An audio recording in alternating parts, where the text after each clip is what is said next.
먼 옛날 아늑한 어느 시골 마을에 민준이라는 이름의 한 청년이 살고 있었습니다. 민준은 태어나자마자 부모를 여의어 그 얼굴조차 기억하지 못했습니다.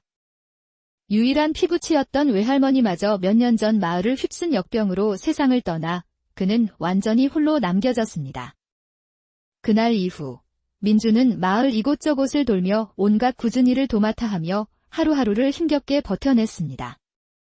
그날도 민준은 주막 뒤편에서 땀을 뻘뻘 흘리며 장작을 패고 있었습니다. 민준아, 아직 멀었느냐? 손님이 많아 불을 더 지펴야 하니 빨리 서두르거라. 예, 아저씨. 곧 다 끝납니다. 민준은 더욱더 빠르게 도끼질을 했습니다. 땀이 등을 타고 흘러내렸지만 쉴 틈이 없었습니다. 바로 그때 담장 너머에서 맑고 고운 목소리가 들려왔습니다. 민준 오라버니, 서연이가 왔어요. 익숙한 목소리에 민준이 고개를 돌리자 마을 최고의 부호인 김대감 댁의 외동딸 서연이 담장 너머에서 그를 바라보고 있었습니다. 오라버니, 이제 그만하고 서연이랑 놀아요. 오라버니 찾아다니느라 서연이 발이 너무 아파요. 민준은 깊은 한숨을 내쉬며 무뚝뚝하게 쏘아붙였습니다. 또 왔군. 대체 왜 이리 나를 따라다니는 걸? 민준은 별다른 대꾸 없이 다시 도끼질에만 몰두했습니다. 서연은 비단옷에 고운 얼굴을 한 누가 봐도 어여쁜 여인이었습니다. 하지만 몇 년 전 역병으로 어머니를 잃은 큰 충격 탓에 몸은 자랐지만 마음은 여전히 어린아이에 머물러 있었지요. 그 때문에 마을 사람들은 그녀를 안타까워하며 바보 아가씨라 부르곤 했습니다. 오라버니, 서연이가 주먹밥 가지고 왔어요. 이거 먹어요? 난 괜찮으니 그냥 가져가시오. 민준이 단호하게 말하자 서연은 걱정스러운 눈빛으로 그를 바라보며 말했습니다. 배고프잖아요. 어서 이리 와서 조금이라도 먹어봐요. 응. 괜찮다니까. 그냥 가시오. 주막 주인이 보면 내가 일은 안 하고 게으름 피운다고 생각할 거 아니오. 민준이 버럭 화를 내자 서연은 놀란 눈으로 그를 바라보다가 주먹밥이 담긴 보자기를 담장 너머로 휙 던지고는 도망치듯 빠르게 달아났습니다. 민준은 땅에 떨어진 보자기를 잠시 멍하니 바라보았습니다. 혼잣말로 이러는 게 대체 몇 년째야. 저 처자는 지치지도 않나. 투덜거리면서도 그는 결국 보자기를 풀어 주먹밥을 꺼내 허겁지겁 먹기 시작했습니다. 사실 민준은 그날 하루 종일 아무것도 먹지 못해 배가 몹시 고픈 상태였습니다. 혼잣말로 어찌됐든 오늘도 저 처자 덕에 밥값은 굳었군. 그런데 내가 어디 있는지 알려준 것도 아닌데 어떻게 이렇게 귀신같이 찾아내는 거지? 몇 년 전부터 서연은 늘 민준을 따라다녔습니다. 그가 산에 나무를 하러 가면 멀찍이서 따라왔고 밭일을 하러 가면 밭두렁에 앉아 조용히 그를 지켜보곤 했습니다. 민준은 그런 그녀를 피해 달아나 보았지만 서연은 늘 그를 다시 찾아냈습니다. 다음 날 아침, 민준은 산에서 해온 나무를 지고 시장에 팔기 위해 이른 걸음을 재촉했습니다.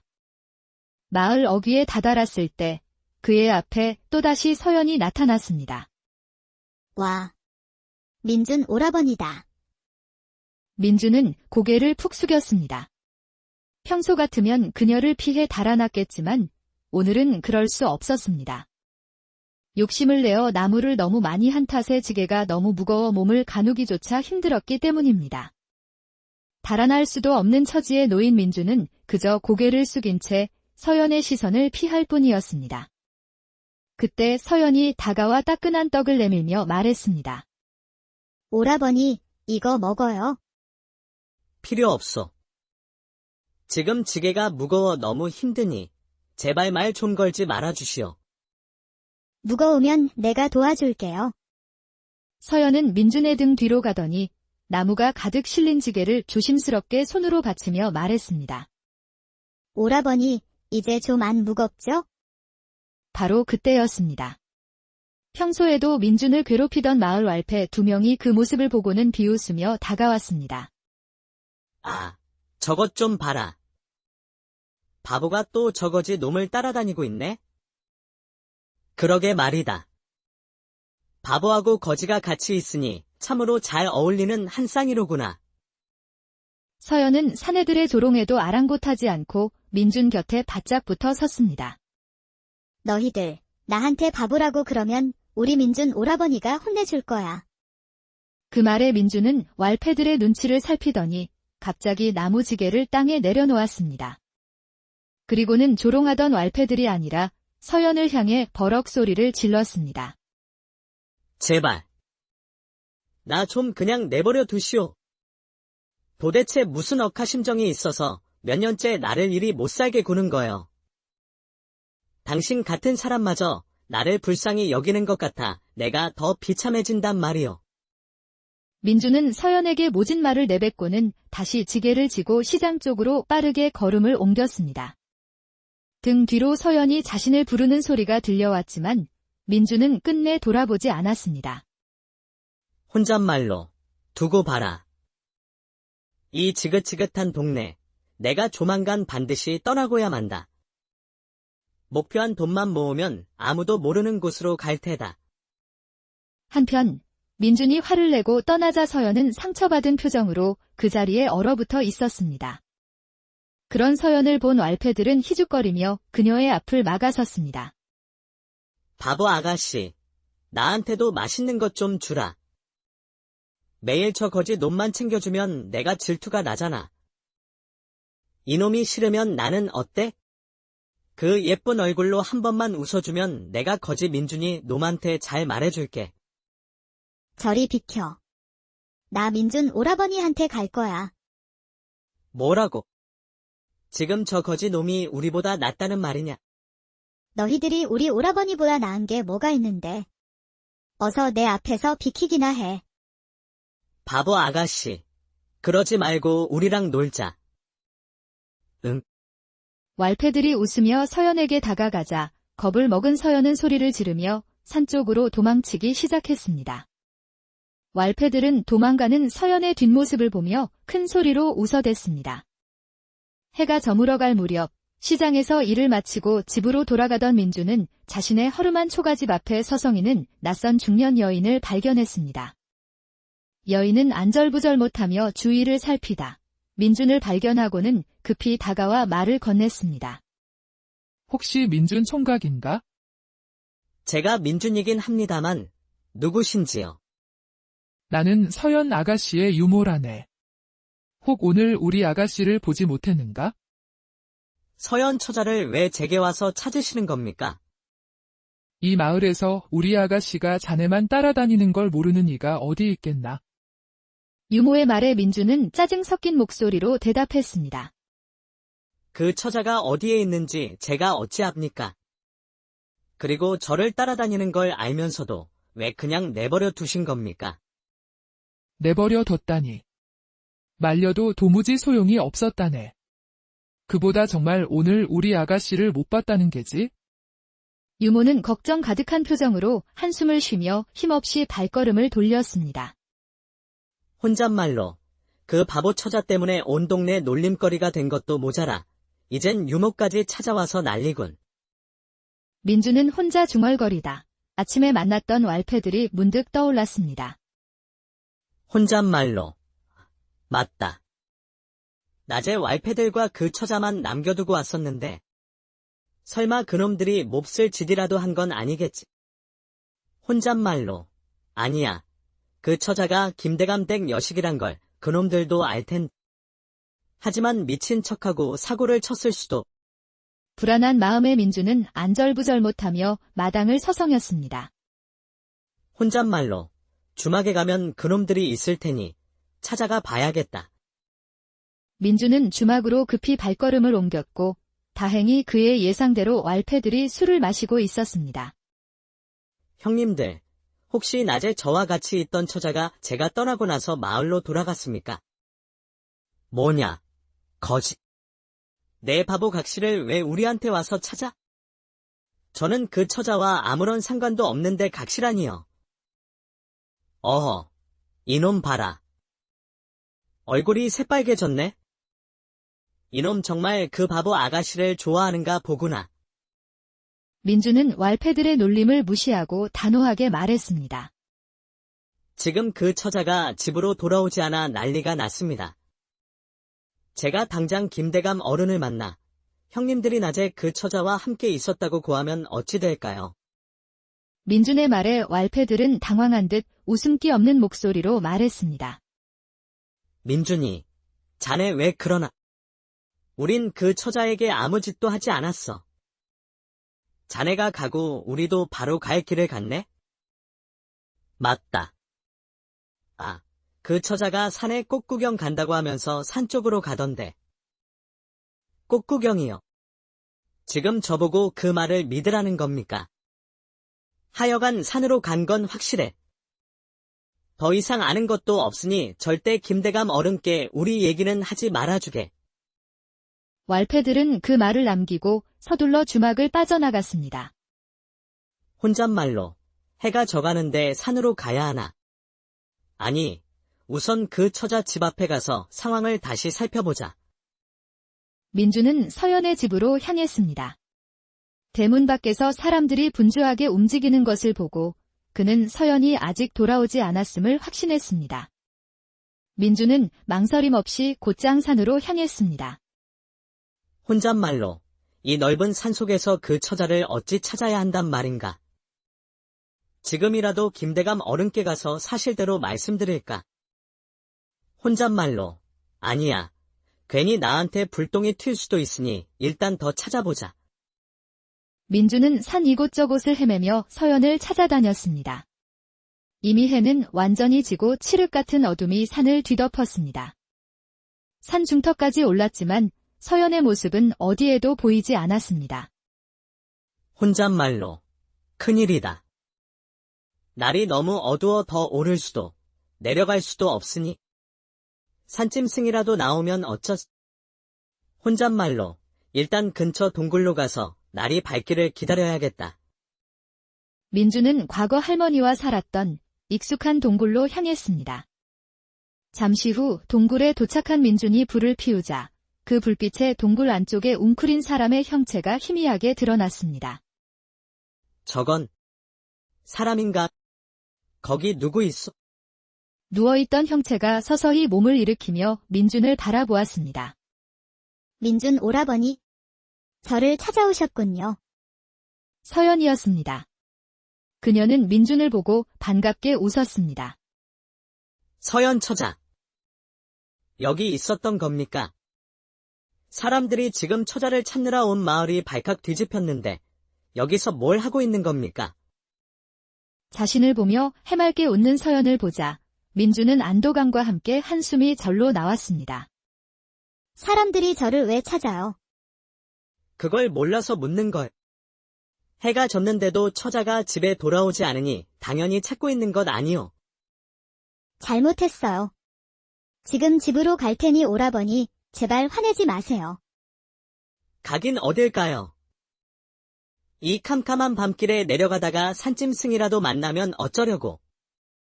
서연은 아무 대답도 못하고 그렁그렁한 눈으로 눈물만 뚝뚝 흘리고 있었습니다. 화내는 거 아니니 울지 말아요. 서연은 조용히 고개만 끄덕였습니다. 그때 민준의 뱃속에서 꼬르륵 소리가 크게 울렸습니다. 서연은 낮에 줄여다 주지 못했던 떡을 꺼내 그에게 내밀었습니다. 됐어요. 서연 처자나 먹어요. 오라버니, 어서 먹어요. 뱃속에서 꼬르륵 하잖아요. 처자도 하루 종일 아무것도 못 먹었을 텐데. 그럼 우리 같이 먹읍시다. 두 사람은 아무 말 없이 모닥불을 사이에 두고 조용히 떡을 나누어 먹었습니다. 잠시 후 어색한 침묵을 깨고 민준이 조심스럽게 말을 꺼냈습니다. 서연 처자, 내가 물어보고 싶은 게 있는데 솔직히 말해줄래요? 오라버니가 묻는 거라면 뭐든지 다 말해줄 거예요. 이 동굴은 어떻게 알았어요?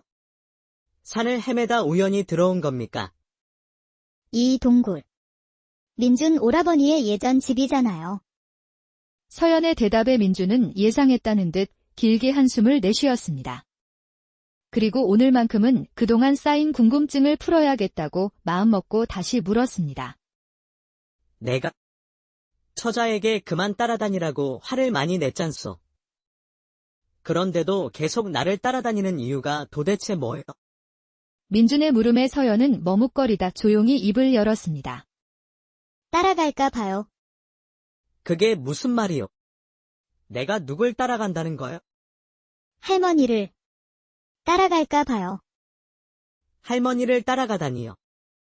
지금 돌아가신 우리 할머니를 말하는 겁니까? 서연은 조용히 고개를 끄덕였습니다. 우리 어머니랑 오라버니 할머니가 역병으로 돌아가시던 그날 밤. 서연이가 봤어요. 오라버니가 큰 돌 뒤에 숨어서 혼자 남는 게 무섭다고 할머니 따라가겠다고 펑펑 울었잖아요. 민준은 망치로 머리를 맞은 듯한 충격을 받았습니다. 그럼 그것 때문에 지금까지 나를 음식을 가져다 주고 내가 다치면 약을 가져온 것. 내가 죽을까봐 그게 걱정이 돼서 그랬던 겁니까? 서연은 다시 한번 말없이 고개를 끄덕였습니다. 그 짧은 끄덕임에 지금껏 풀리지 않던 모든 의문이 와르르 무너져 내렸습니다. 그제야 민준은 모든 것을 이해할 수 있었습니다. 입술을 꼭 다문 채 서연을 바라보던 민준은 결국 고개를 떨구고 소리 없이 눈물을 흘렸습니다. 민준이 눈물을 흘리자 덩달아 눈물을 흘리던 서연은 이내 피곤이 몰려왔는지 조용히 잠이 들었습니다. 민준은 잠이 든 서연의 얼굴을 가만히 바라보며 생각에 잠겼습니다. 혼잣말로 이 여인에게 그토록 오랜 세월 보살핌을 받았는데 나는 그 사실조차 모르고 바보라 여기며 온갖 모진 말만 쏟아냈구나.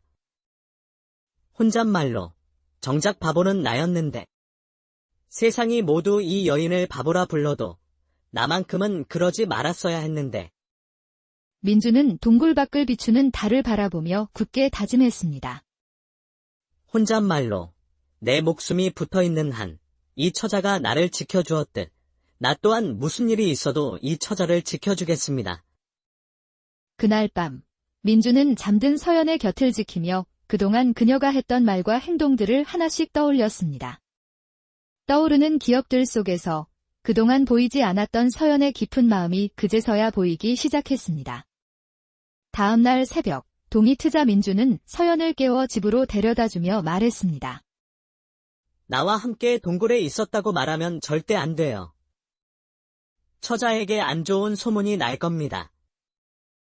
꽃구경을 하다 산 중턱 동굴에서 잠이 들었고 일어나니 밤이 깊어 날이 밝을 때까지 기다리다 내려왔다고 해야 해요. 알겠지요? 네, 민준 오라버니. 그럼 난 이만 가볼 테니 어서 들어가 봐요. 사람들이 걱정을 많이 했을 겁니다. 서연은 환하게 웃으며 집으로 들어갔습니다. 서연이 들어간 것을 확인한 민준은 대문 앞에 조용히 무릎을 꿇고 깊이 고개를 숙여 큰 절을 했습니다. 혼잣말로 오랫동안 이 못난 저를 보살펴 주셔서 진심으로 감사드립니다. 그 후 며칠 동안 민준의 일상은 평소와 다름없어 보였습니다. 하지만 단 한 가지 달라진 것은 서연이 더 이상 그를 찾아오지 않는다는 것이었습니다. 혼잣말로 서연 처자가 왜 나타나지 않는 거지? 혹시 찬 바닥에서 밤을 보내 몸져 놓은 건가? 민준은 자신을 찾아오지 않는 서연이 몹시 걱정되었습니다. 그 걱정은 날이 갈수록 깊어졌고 어느새 그는 일이 끝나면 슬그머니 서연의 집 근처를 서성였습니다. 그렇게 며칠이 흐른 어느 날 일을 마치고 서연의 집 방향으로 가던 민준은 왈패들과 마주쳤습니다. 어이, 거지. 내각시 소식 들었냐? 오늘은 또 무슨 소리를 하려고 그러시오? 이놈, 왜 이리 까칠해? 오늘은 정말 너한테 기쁜 소식이야. 내가 그렇게 싫어하던 바보 아가씨가 다른 곳으로 시집간다더라. 왈패의 말에 민준은 세상이 멈춘 듯 크게 놀랐습니다. 그게 무슨 말이오? 서연 처자가 시집을 간다니. 돈 많은 늙은이 첩으로 들어간다더라. 머리는 바보지만 얼굴은 절세미인이니 얼굴값에 팔려가는 거 아니겠냐. 하여간 그리 귀찮게 굴던 바보 아가씨가 이제 안 보일 테니 내 속이 다 후련하겠구나. 왈패들의 말에 민주는 머릿속이 하얘지며 혼란스러웠습니다. 혼잣말로 서연 처자가 첩으로 간다고. 아니야. 그건 절대 안 될 일이야. 내가 어떻게 해서든 막아야겠어. 길에서 한참을 서성이던 민주는 무슨 생각이 떠올랐는지 곧장 자신의 집으로 향했습니다. 집에 도착한 민주는 방으로 들어가 그동안 마을을 떠나기 위해 틈틈이 모아두었던 돈주머니를 꺼내 들었습니다. 혼잣말로 이 돈이 내겐 전 재산이지만 김대감 어른께는 푼돈일 텐데 과연 이걸로 서연 처자를 붙잡을 수 있을까? 혼잣말로 모르겠다. 이판사판이다. 어떻게든 되겠지. 일단 가보자. 늙은이 첩으로 가는 건 막아야 할 것 아닌가. 결심을 굳힌 민주는 떨리는 발걸음을 옮겨 간신히 서연의 집 대문 앞에 섰습니다. 하지만 막상 문 앞에 서자 마음이 다시 흔들렸습니다. 혼잣말로 내가 뭘 할 수 있겠어. 괜히 나섰다가 욕만 먹겠지. 왈패 놈들 헛소리에 내가 노란한 걸 거야. 민준이 발걸음을 돌리려는 순간 그의 귓가에 익숙한 목소리가 환청처럼 울렸습니다. 환청, 민준 오라버니. 머릿속에 울리는 서연의 그 한마디가 민준의 걸음을 붙잡았습니다. 혼잣말로 이 거지보다 못한 놈아. 사람이 은혜를 입었으면 갚을 생각부터 해야지. 고작 욕먹는 게 무서워서 도망을 쳐. 민주는 다시 대문 앞에 서서 깊은 숨을 한 번 들이쉬고는 서연의 집 대문을 열고 들어갔습니다. 누군데 함부로 들어오는 게요. 김대감 어른을 한 번만 뵙게 해주십시오. 대감 어른이 만나고 싶다고 쉽게 만날 수 있는 분이 아니오. 어서 나가시오. 제발 부탁드립니다. 서연 아가씨 일 때문에 왔다고 한 번만 전해주십시오. 그때 마당을 지나던 서연의 유모가 민준을 알아보고 다가왔습니다. 민준 총각 아닌가? 여긴 어쩐 일인가? 대감 어른을 한 번만 뵙게 해주십시오. 민준은 간절한 표정으로 유모를 바라보았습니다. 혹, 자네. 서연 아가씨 일로 찾아온 게야? 민준이 조용히 고개를 끄덕이자 유모가 말했습니다. 잠시만 기다리게. 대감 어른께 여쭙고 오겠네. 잠시 후 유모의 안내로 방에 들어간 민준은 김대감의 위험 있는 모습에 숨이 막히고 오금이 저려왔습니다. 자네가 나를 찾아온 연유가 우리 서연이 때문이라고 들었다. 김대감의 말이 끝나자마자 민준은 바닥에 널쭉 엎드렸습니다. 부들부들 떨리는 목소리로 민준은 안간힘을 쓰며 입을 열었습니다. 대감 어르신. 어찌 그 불쌍한 여식을 나이 많은 사내에게 첩으로 보내려 하시는 겁니까? 민준의 말에 김대감은 버럭 화를 내며 소리쳤습니다. 뭐라? 지금 내 놈이 내게 무슨 말을 하는지 알고나 있는 것이냐? 소인은 어려서 부모를 여의고 배운 것이 없어 얘를 잘 알지 못합니다. 하지만 어떤 부모든 자식을 사랑한다는 것은 잘 알고 있습니다. 서연 처자는 바보가 아니라 순수하고 착한 것입니다. 그런 처자를 어찌 삶이 얼마 남지 않은 늙은이에게 보낸단 말입니까? 내 이놈이 감히 우리 집안일에 참견하며 내게 설교를 하는 것이냐? 내 놈은 정녕 목숨이 아깝지 않은 개로구나. 김대감의 말에 민준은 순간 움찔했지만 이미 내뱉은 말을 주워 담을 수는 없었습니다. 이놈의 목숨을 어르신께서 거두신다 해도 할 말은 해야겠습니다. 민준은 품에서 돈주머니를 꺼내 내려놓으며 말을 이었습니다. 이것은 소인이 평생을 모은 전 재산입니다. 어르신께는 푼돈일지 몰라도 소인에게는 꿈과도 같은 큰돈입니다. 이 돈을 대감 어르신께 드리겠습니다. 그리고 앞으로 제가 버는 모든 품삯 또한 바치겠습니다. 그러니 제발 서연 아가씨를 팔지 말아 주십시오. 내게 평생 돈을 가져다 바치겠다는 말이더냐? 제 목숨이 붙어있는 한 글이야겠습니다. 도대체 내 놈이 내 딸과 무슨 상관이기에 이리까지 한단 말이냐? 서연 아가씨의 평생 갚지 못할 은혜를 입었습니다. 우리 서연이가 내 놈에게 무엇을 해주었다는 것이냐?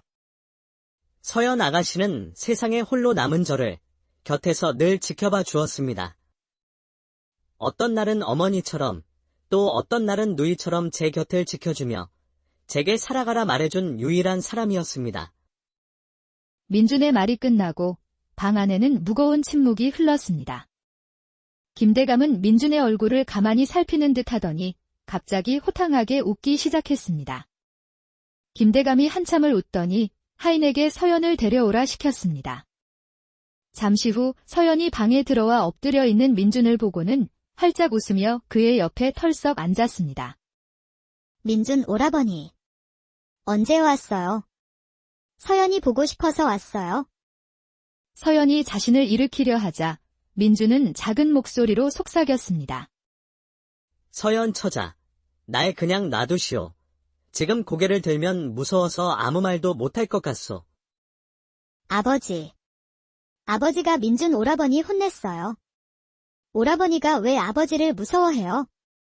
김대감은 서연의 말에 다정한 말투로 대답했습니다. 서연아, 이 아비가 내 귀한 손님에게 그럴 리가 있겠느냐? 그럼 오라버니는 누구 때문에 무서운 거예요? 누가 또 오라버니 괴롭혔어요? 아버지가 대신 혼내주세요. 김대감은 미소를 지으며 민준에게 말했습니다. 민준이라고 했는가? 우리 서연이가 오해를 하고 있으니 이제 그만 일어나 앉게나? 김대감의 말에 민준은 조심스럽게 일어나 자리에 앉았습니다. 자네 말을 들어보니 우리 서연이를 어디에도 보내지 말라고 나를 찾아온 것 같은데 내 말이 맞는가? 민준이 넋 나간 표정으로 아무 말도 못하자 김대감이 웃으며 말을 이었습니다. 자네가 무슨 말을 듣고 여기까지 찾아왔는지는 모르겠다만 나는 이 귀한 내 딸을 돈 때문에 팔아넘길 만큼 어리석지 않다네. 민준은 이게 어찌 된 영문인가 싶어 서연과 김대감을 번갈아 쳐다볼 뿐이었습니다. 어찌 되었든 자네가 내 딸에게 마음이 있다는 것은 잘 알겠네.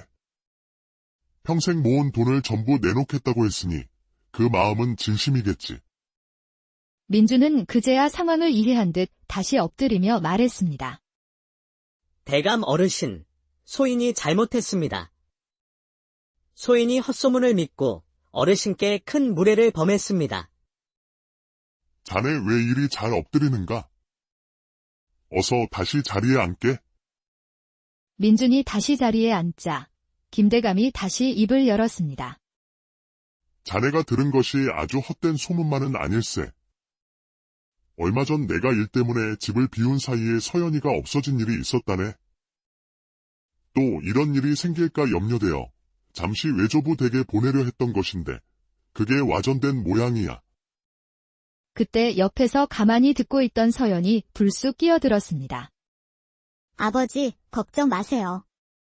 서연이 없어진 그날 민준 오라버니랑 동굴에서 같이 잤어요. 서연의 폭탄 같은 말에 김대감과 민준의 얼굴은 그대로 굳어버렸습니다. 서연아, 너 지금 뭐라 한 것이냐? 민준 오라버니랑 같이 잤다고요? 오라버니가 불도 피워주고 떡도 나눠 먹었어요. 김대감은 잔뜩 찌푸린 표정으로 민준을 쏘아보았습니다. 김대감과 눈이 마주친 민준은 고개를 세차게 저으며 억울하다는 표정을 지었습니다. 대감 어르신. 엄청난 오해입니다. 소인은 그저 없어진 서연 처자를 찾다가 동굴에서 발견했을 뿐입니다. 이놈. 찾았으면 집으로 바로 데려왔어야지. 거기서 왜 같이 잠을 자? 밤 깊은 산속을 내려오다 산짐승이라도 만날까 싶어 날이 밝기를 기다렸다가 내려온 것입니다. 어르신이 걱정하시는 일은 절대 없었습니다. 믿어주십시오. 김대감은 그제야 다시 부드러운 표정을 지으며 말했습니다. 자네가 그리 말하니 더는 오해하지 않겠네.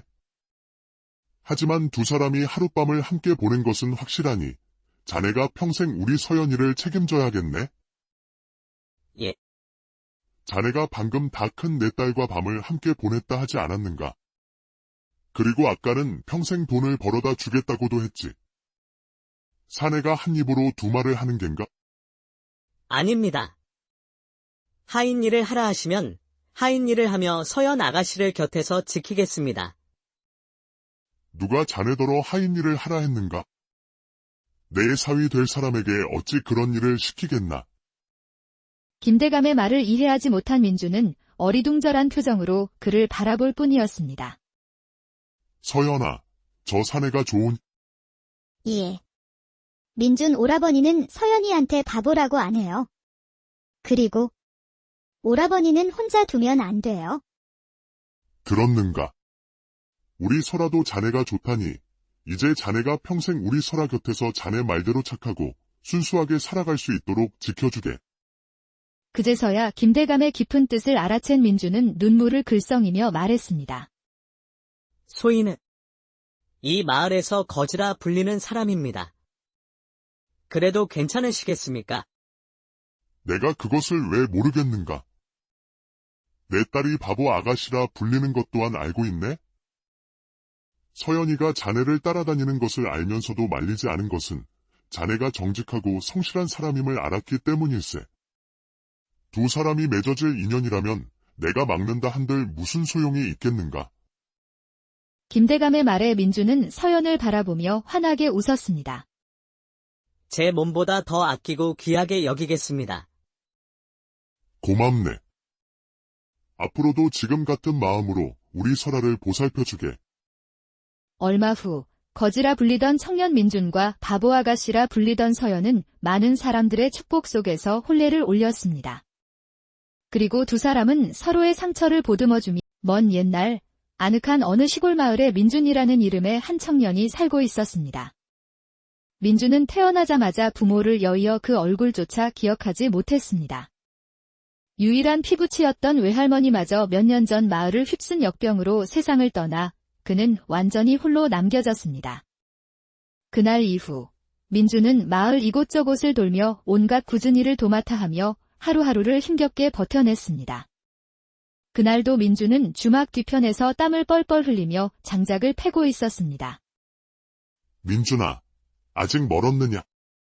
손님이 많아 불을 더 지펴야 하니 빨리 서두르거라. 예, 아저씨. 곧 다 끝납니다. 민준은 더욱더 빠르게 도끼질을 했습니다. 땀이 등을 타고 흘러내렸지만 쉴 틈이 없었습니다. 바로 그때 담장 너머에서 맑고 고운 목소리가 들려왔습니다. 민준 오라버니, 서연이가 왔어요. 익숙한 목소리에 민준이 고개를 돌리자 마을 최고의 부호인 김대감 댁의 외동딸 서연이 담장 너머에서 그를 바라보고 있었습니다. 오라버니, 이제 그만하고 서연이랑 놀아요. 오라버니 찾아다니느라 서연이 발이 너무 아파요. 민준은 깊은 한숨을 내쉬며 무뚝뚝하게 쏘아붙였습니다. 또 왔군. 대체 왜 이리 나를 따라다니는 걸? 민준은 별다른 대꾸 없이 다시 도끼질에만 몰두했습니다. 서연은 비단 옷에 고운 얼굴을 한 누가 봐도 어여쁜 여인이었습니다. 하지만 몇 년 전 역병으로 어머니를 잃은 큰 충격 탓에 몸은 자랐지만 마음은 여전히 어린아이에 머물러 있었지요. 그 때문에 마을 사람들은 그녀를 안타까워하며 바보 아가씨라 부르곤 했습니다. 오라버니, 서연이가 주먹밥 가지고 왔어요. 이거 먹어요? 난 괜찮으니 그냥 가져가시오. 민준이 단호하게 말하자 서연은 걱정스러운 눈빛으로 그를 바라보며 말했습니다. 배고프잖아요. 어서 이리 와서 조금이라도 먹어봐요. 응. 괜찮다니까. 그냥 가시오. 주막 주인이 보면 내가 일은 안 하고 게으름 피운다고 생각할 거 아니오. 민준이 버럭 화를 내자 서연은 놀란 눈으로 그를 바라보다가 주먹밥이 담긴 보자기를 담장 너머로 휙 던지고는 도망치듯 빠르게 달아났습니다. 민준은 땅에 떨어진 보자기를 잠시 멍하니 바라보았습니다. 혼잣말로 이러는 게 대체 몇 년째야. 저 처자는 지치지도 않나? 투덜거리면서도 그는 결국 보자기를 풀어 주먹밥을 꺼내 허겁지겁 먹기 시작했습니다. 사실 민주는 그날 하루 종일 아무것도 먹지 못해 배가 몹시 고픈 상태였습니다. 혼잣말로 어찌됐든 오늘도 저 처자 덕에 밥값은 굳었군. 그런데 내가 어디 있는지 알려준 것도 아닌데 어떻게 이렇게 귀신같이 찾아내는 거지? 몇 년 전부터 서연은 늘 민준을 따라다녔습니다. 그가 산에 나무를 하러 가면 멀찍이서 따라왔고 밭일을 하러 가면 밭두렁에 앉아 조용히 그를 지켜보곤 했습니다. 민준은 그런 그녀를 피해 달아나 보았지만 서연은 늘 그를 다시 찾아냈습니다. 다음 날 아침, 민준은 산에서 해온 나무를 지고 시장에 팔기 위해 이른 걸음을 재촉했습니다. 마을 어귀에 다다랐을 때 그의 앞에 또다시 서연이 나타났습니다. 와, 민준 오라버니다. 민준은 고개를 푹 숙였습니다. 평소 같으면 그녀를 피해 달아났겠지만 오늘은 그럴 수 없었습니다. 욕심을 내어 나무를 너무 많이 한 탓에 지게가 너무 무거워 몸을 가누기조차 힘들었기 때문입니다. 달아날 수도 없는 처지에 놓인 민준은 그저 고개를 숙인 채 서연의 시선을 피할 뿐이었습니다. 그때 서연이 다가와 따끈한 떡을 내밀며 말했습니다. 오라버니, 이거 먹어요. 필요 없어.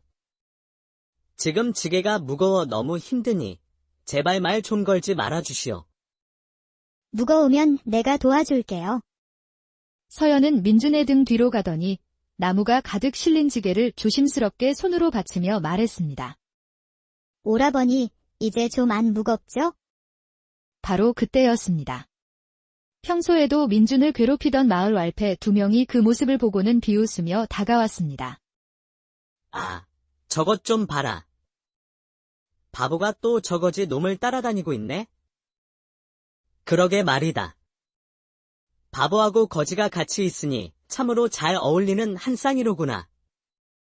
서연은 사내들의 조롱에도 아랑곳하지 않고 민준 곁에 바짝 붙어 섰습니다. 너희들, 나한테 바보라고 그러면 우리 민준 오라버니가 혼내줄 거야. 그 말에 민준은 왈패들의 눈치를 살피더니 갑자기 나무지게를 땅에 내려놓았습니다. 그리고는 조롱하던 왈패들이 아니라 서연을 향해 버럭 소리를 질렀습니다. 제발. 나 좀 그냥 내버려 두시오. 도대체 무슨 억하심정이 있어서 몇 년째 나를 이리 못살게 구는 거요. 당신 같은 사람마저 나를 불쌍히 여기는 것 같아 내가 더 비참해진단 말이오. 민준은 서연에게 모진 말을 내뱉고는 다시 지게를 지고 시장 쪽으로 빠르게 걸음을 옮겼습니다. 등 뒤로 서연이 자신을 부르는 소리가 들려왔지만 민준은 끝내 돌아보지 않았습니다. 혼잣말로 두고 봐라. 이 지긋지긋한 동네 내가 조만간 반드시 떠나고야 만다. 목표한 돈만 모으면 아무도 모르는 곳으로 갈 테다. 한편 민준이 화를 내고 떠나자 서연은 상처받은 표정으로 그 자리에 얼어붙어 있었습니다. 그런 서연을 본 왈패들은 희죽거리며 그녀의 앞을 막아섰습니다. 바보 아가씨, 나한테도 맛있는 것 좀 주라. 매일 저 거지 놈만 챙겨주면 내가 질투가 나잖아. 이놈이 싫으면 나는 어때? 그 예쁜 얼굴로 한 번만 웃어주면 내가 거지 민준이 놈한테 잘 말해줄게. 저리 비켜. 나 민준 오라버니한테 갈 거야. 뭐라고? 지금 저 거지 놈이 우리보다 낫다는 말이냐? 너희들이 우리 오라버니보다 나은 게 뭐가 있는데. 어서 내 앞에서 비키기나 해. 바보 아가씨, 그러지 말고 우리랑 놀자. 응. 왈패들이 웃으며 서연에게 다가가자 겁을 먹은 서연은 소리를 지르며 산 쪽으로 도망치기 시작했습니다. 왈패들은 도망가는 서연의 뒷모습을 보며 큰 소리로 웃어댔습니다. 해가 저물어갈 무렵 시장에서 일을 마치고 집으로 돌아가던 민주는 자신의 허름한 초가집 앞에 서성이는 낯선 중년 여인을 발견했습니다. 여인은 안절부절 못하며 주위를 살피다 민준을 발견하고는 급히 다가와 말을 건넸습니다. 혹시 민준 총각인가? 제가 민준이긴 합니다만 누구신지요? 나는 서연 아가씨의 유모라네. 혹 오늘 우리 아가씨를 보지 못했는가? 서연 처자를 왜 제게 와서 찾으시는 겁니까? 이 마을에서 우리 아가씨가 자네만 따라다니는 걸 모르는 이가 어디 있겠나? 유모의 말에 민주는 짜증 섞인 목소리로 대답했습니다. 그 처자가 어디에 있는지 제가 어찌 압니까? 그리고 저를 따라다니는 걸 알면서도 왜 그냥 내버려 두신 겁니까? 내버려 뒀다니. 말려도 도무지 소용이 없었다네. 그보다 정말 오늘 우리 아가씨를 못 봤다는 게지? 유모는 걱정 가득한 표정으로 한숨을 쉬며 힘없이 발걸음을 돌렸습니다. 혼잣말로 그 바보 처자 때문에 온 동네 놀림거리가 된 것도 모자라 이젠 유모까지 찾아와서 난리군. 민주는 혼자 중얼거리다 아침에 만났던 왈패들이 문득 떠올랐습니다. 혼잣말로 맞다. 낮에 왈패들과 그 처자만 남겨두고 왔었는데 설마 그놈들이 몹쓸 짓이라도 한 건 아니겠지. 혼잣말로 아니야. 그 처자가 김대감 댁 여식이란 걸 그놈들도 알 텐. 하지만 미친 척하고 사고를 쳤을 수도. 불안한 마음의 민주는 안절부절 못하며 마당을 서성였습니다. 혼잣말로 주막에 가면 그놈들이 있을 테니 찾아가 봐야겠다. 민주는 주막으로 급히 발걸음을 옮겼고 다행히 그의 예상대로 왈패들이 술을 마시고 있었습니다. 형님들, 혹시 낮에 저와 같이 있던 처자가 제가 떠나고 나서 마을로 돌아갔습니까? 뭐냐, 거짓. 내 바보 각시를 왜 우리한테 와서 찾아? 저는 그 처자와 아무런 상관도 없는데 각시라니요. 어허, 이놈 봐라. 얼굴이 새빨개졌네? 이놈 정말 그 바보 아가씨를 좋아하는가 보구나. 민주는 왈패들의 놀림을 무시하고 단호하게 말했습니다. 지금 그 처자가 집으로 돌아오지 않아 난리가 났습니다. 제가 당장 김대감 어른을 만나 형님들이 낮에 그 처자와 함께 있었다고 고하면 어찌 될까요? 민준의 말에 왈패들은 당황한 듯 웃음기 없는 목소리로 말했습니다. 민준이, 자네 왜 그러나? 우린 그 처자에게 아무 짓도 하지 않았어. 자네가 가고 우리도 바로 갈 길을 갔네? 맞다. 아, 그 처자가 산에 꽃구경 간다고 하면서 산 쪽으로 가던데. 꽃구경이요. 지금 저보고 그 말을 믿으라는 겁니까? 하여간 산으로 간 건 확실해. 더 이상 아는 것도 없으니 절대 김대감 어른께 우리 얘기는 하지 말아주게. 왈패들은 그 말을 남기고 서둘러 주막을 빠져나갔습니다. 혼잣말로 해가 져가는데 산으로 가야 하나. 아니, 우선 그 처자 집 앞에 가서 상황을 다시 살펴보자. 민주는 서연의 집으로 향했습니다. 대문 밖에서 사람들이 분주하게 움직이는 것을 보고 그는 서연이 아직 돌아오지 않았음을 확신했습니다. 민주는 망설임 없이 곧장 산으로 향했습니다. 혼잣말로 이 넓은 산속에서 그 처자를 어찌 찾아야 한단 말인가. 지금이라도 김대감 어른께 가서 사실대로 말씀드릴까. 혼잣말로 아니야. 괜히 나한테 불똥이 튈 수도 있으니 일단 더 찾아보자. 민주는 산 이곳저곳을 헤매며 서연을 찾아다녔습니다. 이미 해는 완전히 지고 칠흑 같은 어둠이 산을 뒤덮었습니다. 산 중턱까지 올랐지만 서연의 모습은 어디에도 보이지 않았습니다. 혼잣말로 큰일이다. 날이 너무 어두워 더 오를 수도 내려갈 수도 없으니 산짐승이라도 나오면 혼잣말로 일단 근처 동굴로 가서 날이 밝기를 기다려야겠다. 민주는 과거 할머니와 살았던 익숙한 동굴로 향했습니다. 잠시 후 동굴에 도착한 민준이 불을 피우자 그 불빛에 동굴 안쪽에 웅크린 사람의 형체가 희미하게 드러났습니다. 저건 사람인가? 거기 누구 있어? 누워있던 형체가 서서히 몸을 일으키며 민준을 바라보았습니다. 민준 오라버니, 저를 찾아오셨군요. 서연이었습니다. 그녀는 민준을 보고 반갑게 웃었습니다. 서연 처자. 여기 있었던 겁니까? 사람들이 지금 처자를 찾느라 온 마을이 발칵 뒤집혔는데 여기서 뭘 하고 있는 겁니까? 자신을 보며 해맑게 웃는 서연을 보자 민준은 안도감과 함께 한숨이 절로 나왔습니다. 사람들이 저를 왜 찾아요? 그걸 몰라서 묻는 걸.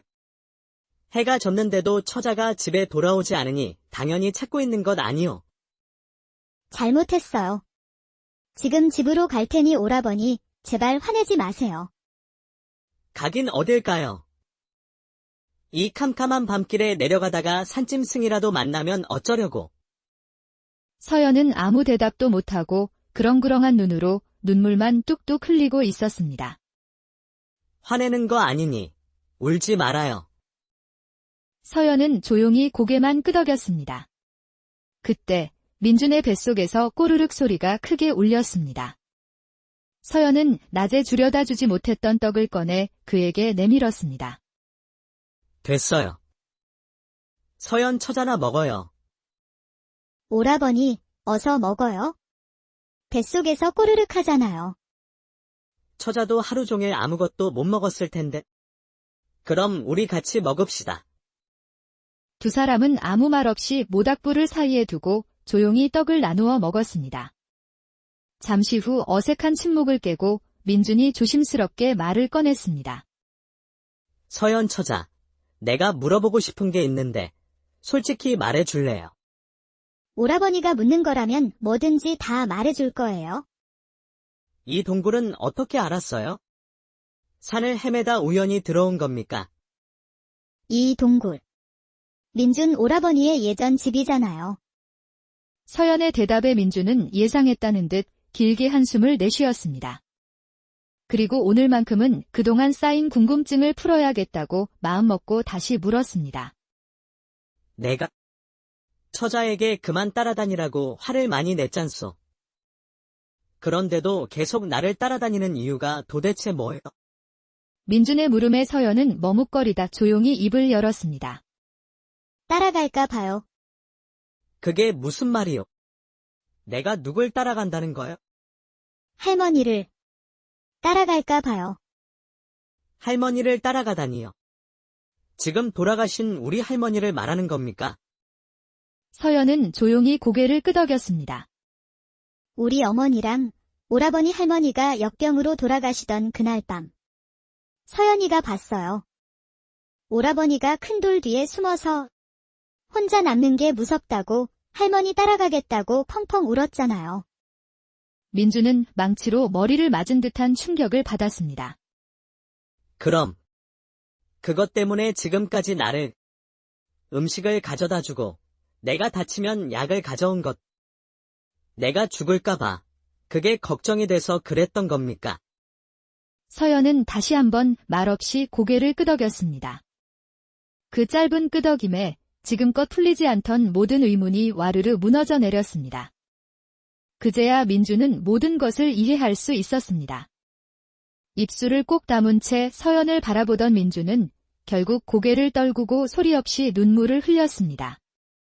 민준이 눈물을 흘리자 덩달아 눈물을 흘리던 서연은 이내 피곤이 몰려왔는지 조용히 잠이 들었습니다. 민준은 잠이 든 서연의 얼굴을 가만히 바라보며 생각에 잠겼습니다. 혼잣말로 이 여인에게 그토록 오랜 세월 보살핌을 받았는데 나는 그 사실조차 모르고 바보라 여기며 온갖 모진 말만 쏟아냈구나. 혼잣말로 정작 바보는 나였는데 세상이 모두 이 여인을 바보라 불러도 나만큼은 그러지 말았어야 했는데. 민준은 동굴 밖을 비추는 달을 바라보며 굳게 다짐했습니다.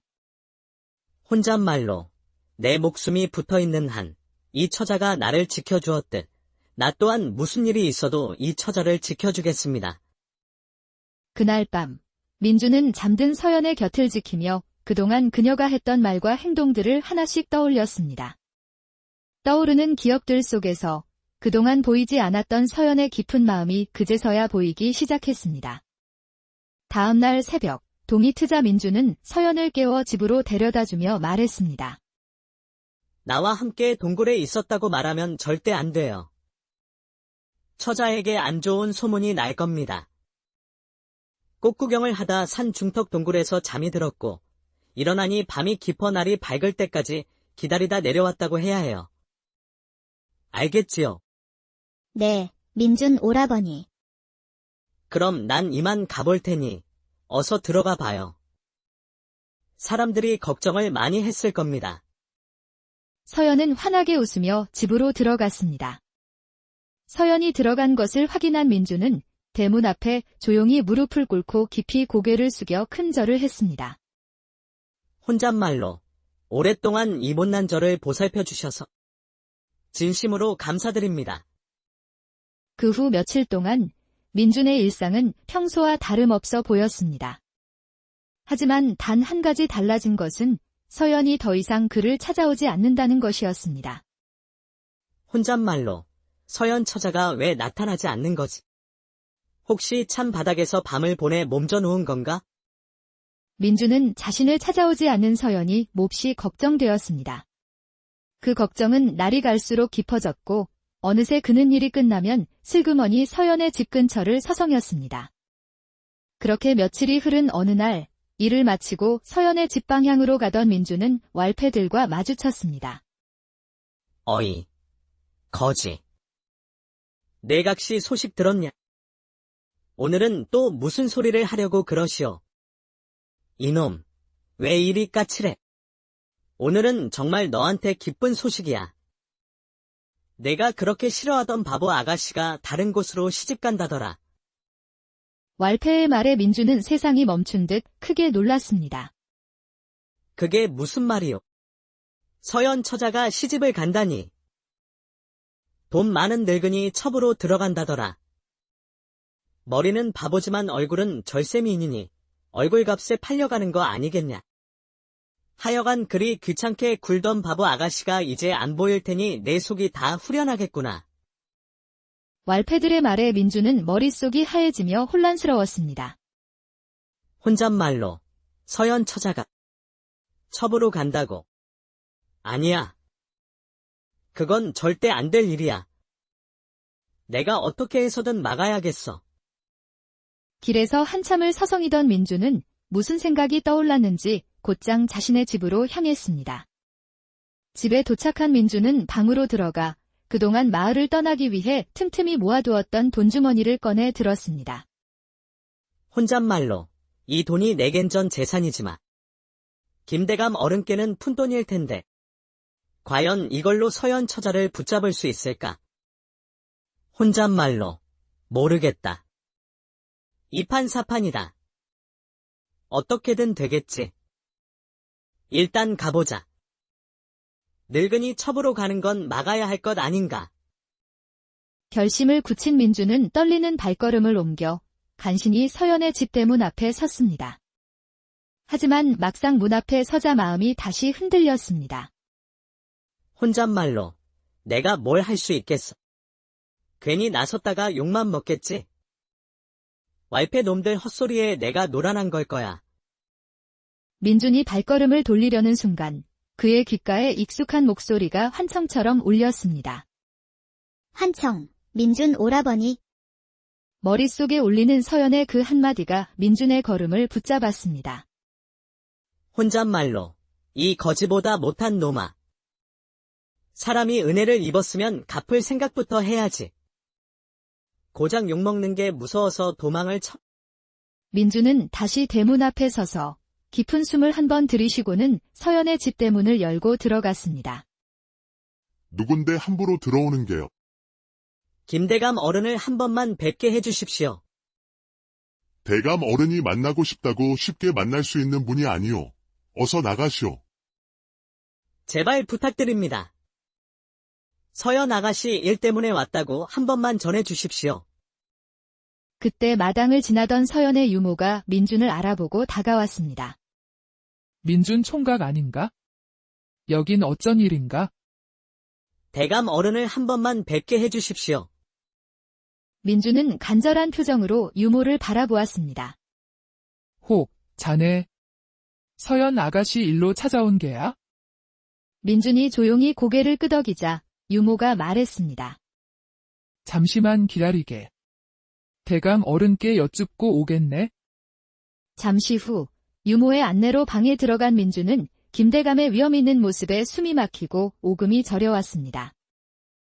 자네가 나를 찾아온 연유가 우리 서연이 때문이라고 들었다. 김대감의 말이 끝나자마자 민준은 바닥에 널쭉 엎드렸습니다. 부들부들 떨리는 목소리로 민준은 안간힘을 쓰며 입을 열었습니다. 대감 어르신. 어찌 그 불쌍한 여식을 나이 많은 사내에게 첩으로 보내려 하시는 겁니까? 민준의 말에 김대감은 버럭 화를 내며 소리쳤습니다. 뭐라? 지금 내 놈이 내게 무슨 말을 하는지 알고나 있는 것이냐? 소인은 어려서 부모를 여의고 배운 것이 없어 얘를 잘 알지 못합니다. 하지만 어떤 부모든 자식을 사랑한다는 것은 잘 알고 있습니다. 서연 처자는 바보가 아니라 순수하고 착한 것입니다. 그런 처자를 어찌 삶이 얼마 남지 않은 늙은이에게 보낸단 말입니까? 내 이놈이 감히 우리 집안일에 참견하며 내게 설교를 하는 것이냐? 내 놈은 정녕 목숨이 아깝지 않은 개로구나. 김대감의 말에 민준은 순간 움찔했지만 이미 내뱉은 말을 주워 담을 수는 없었습니다. 이놈의 목숨을 어르신께서 거두신다 해도 할 말은 해야겠습니다. 민준은 품에서 돈주머니를 꺼내 내려놓으며 말을 이었습니다. 이것은 소인이 평생을 모은 전 재산입니다. 어르신께는 푼돈일지 몰라도 소인에게는 꿈과도 같은 큰돈입니다. 이 돈을 대감 어르신께 드리겠습니다. 그리고 앞으로 제가 버는 모든 품삯 또한 바치겠습니다. 그러니 제발 서연 아가씨를 팔지 말아 주십시오. 허, 내게 평생 돈을 가져다 바치겠다는 말이더냐? 제 목숨이 붙어있는 한 글이야겠습니다. 도대체 내 놈이 내 딸과 무슨 상관이기에 이리까지 한단 말이냐? 서연 아가씨의 평생 갚지 못할 은혜를 입었습니다. 우리 서연이가 내 놈에게 무엇을 해주었다는 것이냐? 서연 아가씨는 세상에 홀로 남은 저를 곁에서 늘 지켜봐 주었습니다. 어떤 날은 어머니처럼 또 어떤 날은 누이처럼 제 곁을 지켜주며 제게 살아가라 말해준 유일한 사람이었습니다. 민준의 말이 끝나고 방 안에는 무거운 침묵이 흘렀습니다.